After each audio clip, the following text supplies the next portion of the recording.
What if I told you that one of East Africa's most powerful cultural dances was once celebrated, then condemned, then banned?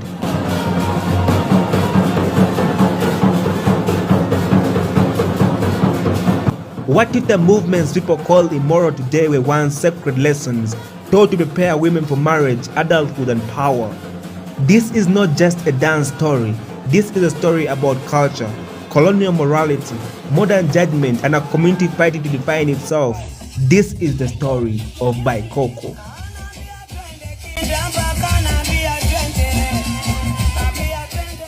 Now, I don't want anyone to judge African traditions wrongly. I don't want anyone to criticize our traditions because these have been customs that have been there for decades. What really went wrong is that what was meant for the dark spaces was brought to light, of course, by a lot of perverts. And that's the reason that's why this criticism came on board. But guys, if you really look back into the African history and how things used to be done, a lot of things used to be done sexually. Africans embrace the body. That's something I should give Africans. In all our traditions, bodies are the center of almost everything. A woman is supposed to be very good looking. A woman is supposed to be well shaped. A woman is supposed... Almost all the traditions we have embrace the body of a woman. Now, when you go back to cooking used to be done with 3 stones. Like 3 stones, you put 3 stones, and then you put like firewood in the middle, and then the saucepan on top.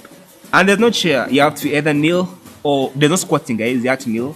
So when you kneel, now when you look at the Baikoko traditional dance, like the movements, the knee positions, and then the elbow position and the forearm positions, these positions embraced the physicality of a woman, her being fit, her being healthy, and her being very vibrant and sexually provocative. Now, these were very, very important aspects in marriages. Men wanted fit women, healthy women, provocative women, and of course, beautiful women. This was very important in keeping marriage bonds strong to the core. Now, when you're cooking, you must of course bend. There's nothing like squatting. You must of course bend and then cook. All this. Now, when you bend, the body goes like this. See that? Like it was supposed to be very sexually provocative. It's not just about cooking. You're supposed to cook sexually provocatively. And then when you come to activities like grinding millet, grinding sorghum, now this is very popular also in my tribe. I'm an Itesot in Uganda, and this is very popular. Every time, I don't know if it still happens nowadays, but whenever, like if I was to get a woman, like if I was to get a wife and I take to my mom, take to my dad, the first thing they would test her is, can she grind millet? Can she grind groundnuts? That was, of course, before the coming of milling machines that used to grind groundnuts. Those days, you would have to go down and then grind. Now, every time you grind, like, guys, every time you're down, like, every time you're grinding, your body is like this. See that? So every time you push and pull, like, push and pull, like, everything was to train a woman to be sexually provocative, to always entice the husband. Because if you don't entice your husband is bound to go to someone else who has the artwork. So I don't want anyone to judge our traditions.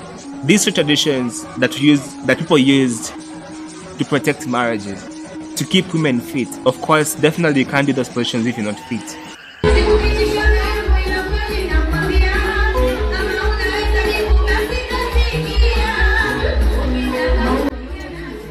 Dance is a very important component of African culture. Its tremendous significance in communities ranges from physical, socio-economic, political, religious, psychological, and health-related importance. But the coming of Christianity, education, economy, politics all shaped how people look at Baikoko traditional dance.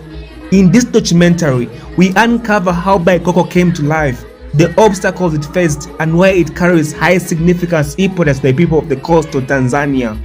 Baikoko carries with it deeper cultural meanings that were culturally acceptable and functional, which could justify why they survived, reproduced, and evolved over time. Baikoko was born along the warm coastal lands of Tanga, Tanzania, among the Digo people, part of the larger Mijikenda ethnic group. But Baikoko did not appear from nowhere. It evolved from older Ngoma traditions. Dances like gita, chera, and mdindiko, rhythmic ceremonies, blended drums, chants, and storytelling. Originally, Baikoko was closely tied to the Ngoma ya Ndani, a women-only initiation dance performed in private. It was not entertainment, it was education, it was preparation, it was transformation. Young girls transitioning into womanhood were taught about marriage, intimacy, and responsibility, and community expectations through rhythm, through coded movement, through the body. To outsiders, Baikoko looks provocative. The hips move rapidly, the waist rotates with control, the lower body becomes the center of rhythm. But within the Digo community, these movements had meaning. The hip isolation symbolized fertility, femininity, confidence, control over one's body. It was a celebration of womanhood, not an initiation for shame. In many African traditions, the body is not sinful, it is sacred. Drums like the musondo guided the rhythm, gourds and shakers layered the sound, call and response chants created unity.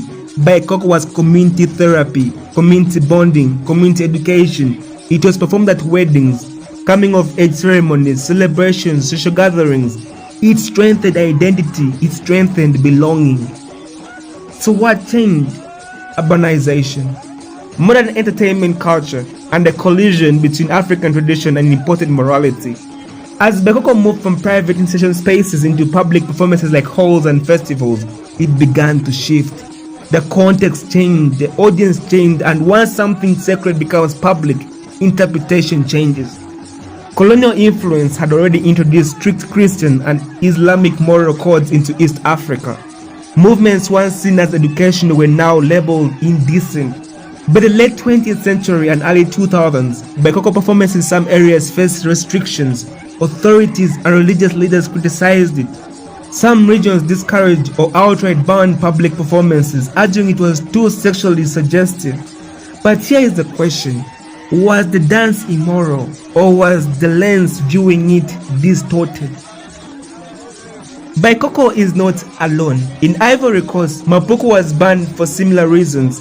Its intense hip movements were called obscene. In South Africa, the reed dance faces criticism for celebrating young women's bodies publicly. Across the continent, traditional dances centered around fertility and femininity are often judged through modern global standards. Yet Western pop culture celebrates music videos with explicit choreography, dance trends centered on twerking, hypersexualized fashion. Why is it empowerment there but indecency here? The criticism often stems from their forces: colonial moral influence, religious conservation, commercialization removing cultural context. When tradition is removed from its meaning, it becomes easy to misunderstand. And also, of course, very many things, beauty and everything. Now, Baikoko particularly, Baikoko traditional dance was done always in the dark. It was basically a dance other women trained young girls about pregnancy, about marriage bonds, about sexual pleasure, about how to satisfy a man, about how to satisfy themselves. These were dances that were for the sacred space. Only women who were going into marriage initiation, young girls want to know about marriages, about pregnancy, about their bodies, about everything concerning basically that adulthood side of life. But when all this came to the camera, it has been one of the biggest calamities this tradition has received. Bringing that to the camera space has spoiled everything, because nowadays almost like 60% of the world is really very, very pervert. If you look at the content of Baikoko, it is always blowing up.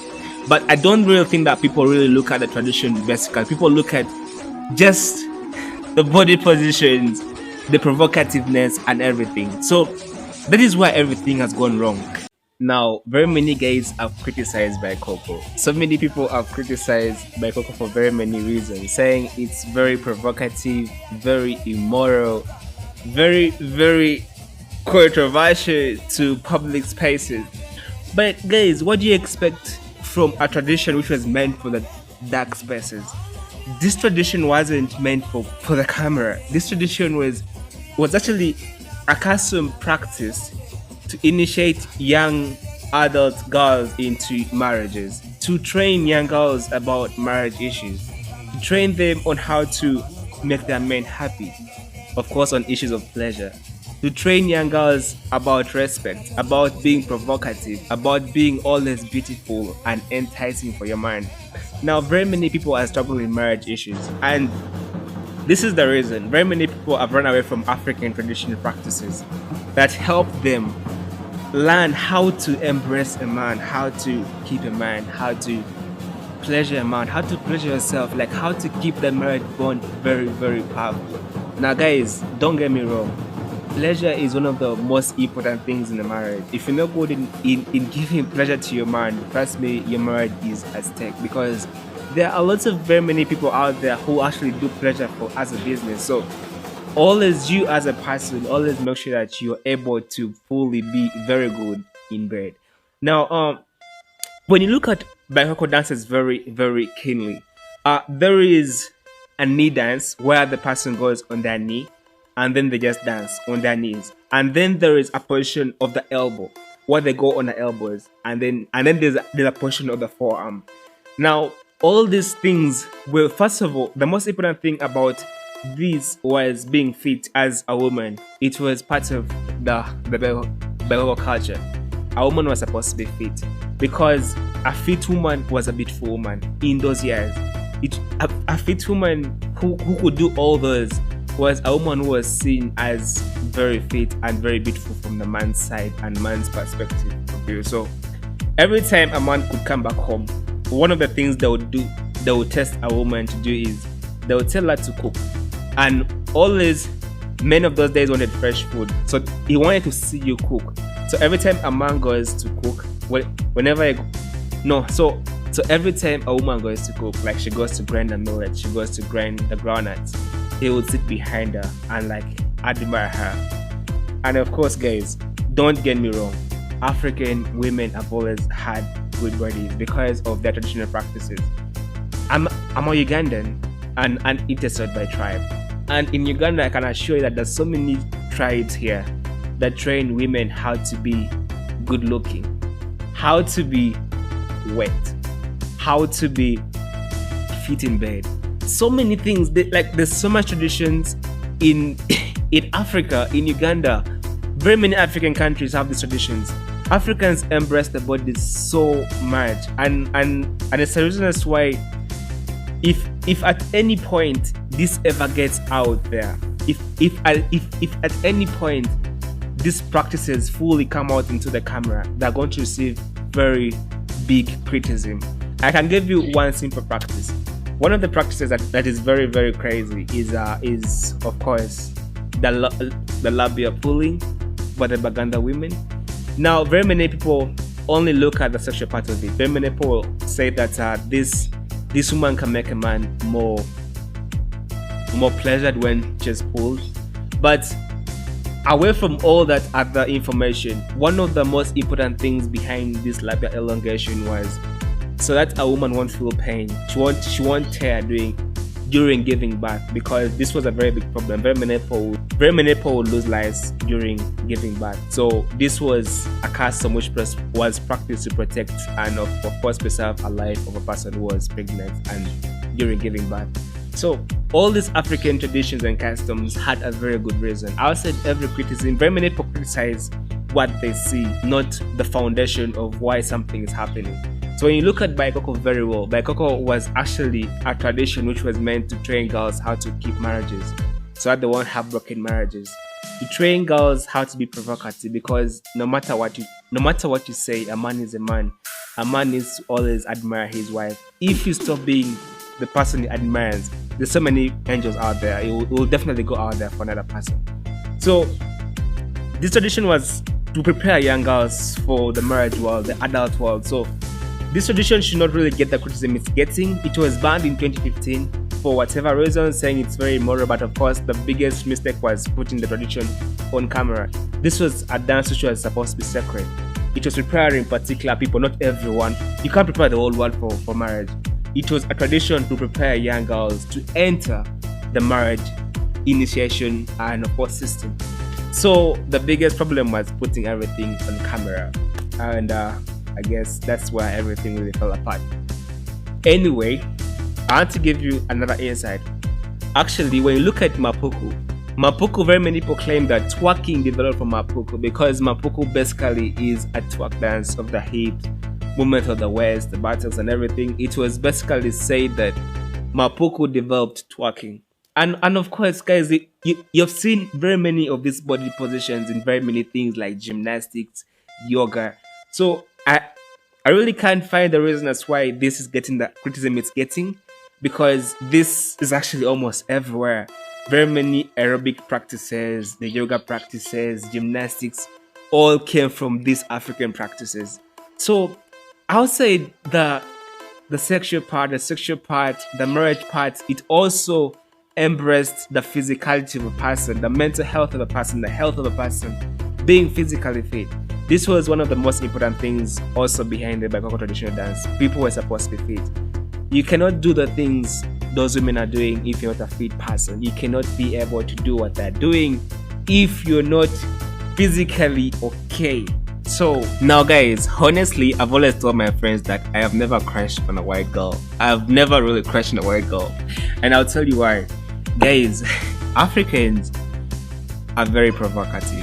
Africans have a lot of body power because it is just part of African cultures, part of African norms, practices.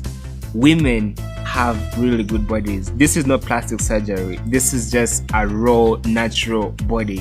So, and when you come to all our traditional practices, when you come to dancing, how the women cook, there are even tribes, particularly in Uganda here, where young girls are taught by their aunties how to satisfy a man, how to keep their marriages strong, how to pleasure themselves, like, because this is very important to Africans. This was always a way of making sure that marriages don't break.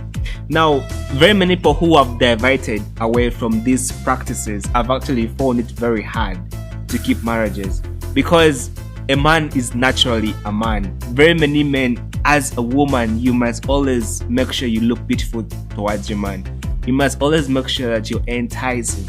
When you get comfortable, he's bound to be attracted to another person who is better than you in doing what you do. So that is where I fully embrace African tradition. Outside every criticism, this is where I rely on, because this has prevented so many people from becoming single mothers. Very many people get proud, very many people are not submissive, very many people have become very rude, very many people have become so shy. But these traditions, when they were fully strongly in place, they used to train women how to be, first of all, have high self-esteem, cook better food, like learn how to take care of your family, learn how to take care of your man. Because outside everything, of course, with the coming of modernity, education, Christianity, there's a lot of criticism, a lot of demand for equality. But guys, outside everything that is material, we are human beings. Even when you look into the Bible, we are very different in how we behave. So running away from who we really are has affected so many things from happening. So guys, for me, I fully embrace Baikoko traditional dance because this is just how things are supposed to be. Outside any other criticism, the only biggest mistake that people have done is putting Baikoko on the camera, because that is where everything really went wrong. It's just like bringing the bed night work on camera. Very many people have done that. I mean, I want to talk about the adult industry that is fully booming. Like that is where everything has really gone wrong. But if Baikoko really stayed inside, inside the sacred spaces, this would never have happened. The banning would never have happened. There's a music video called Sunara. It was released just like a week after the ban, and it was banned a week after it was released. So, and actually, the artist was called Mushi. Now, Mushi faced out of controversies with the law and everything. But outside, of course, all this, people are just trying to keep tradition alive. We are trying to keep tradition alive in Africa here. We are trying to keep our tradition alive no matter what it really takes. The only problem is, guys, please keep the sensitive traditions off the camera. A lot of traditions are very sensitive. Look at the male circumcision of the Bagesu in Uganda here. That is really controversial. If it truly fully gets embraced by the camera and gets out there, it will be highly criticized. There's a lot of circumcisions, but anyway, others are you really see a bit of inhumanity, like female circumcisions, like those that happen in Sabine, among the Sabine people in Uganda. Also received high criticism from very many people. Very many people have really complained that it's a form of harassment, torture, and stuff like that.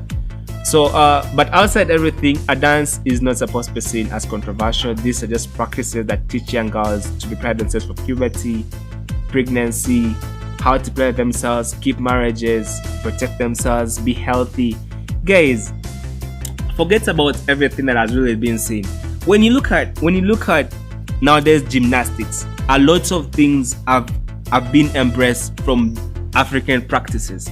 When you look at the Baikoko movements, body positions, a lot of this is in yoga, a lot of this is in body gymnastics. All the things you see in aerobics is actually in this dance. When you look at twerking, which was fully popularized by hip hop culture, was actually depicted from Mapuku dance from the Ivory Coast. So outside every other criticism, we must accept that most of these traditional practices of the Africans are actually a big foundation for very many practices out there.